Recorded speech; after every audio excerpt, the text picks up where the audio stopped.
Cyberbullying, what you need to know.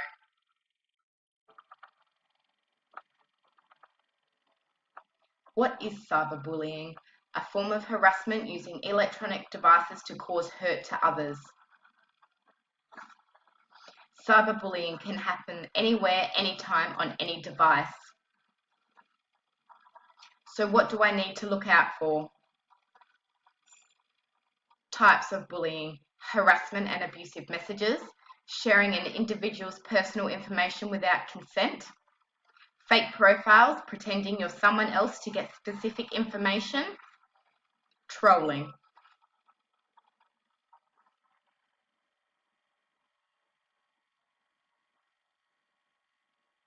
What can I do if I am being cyberbullied?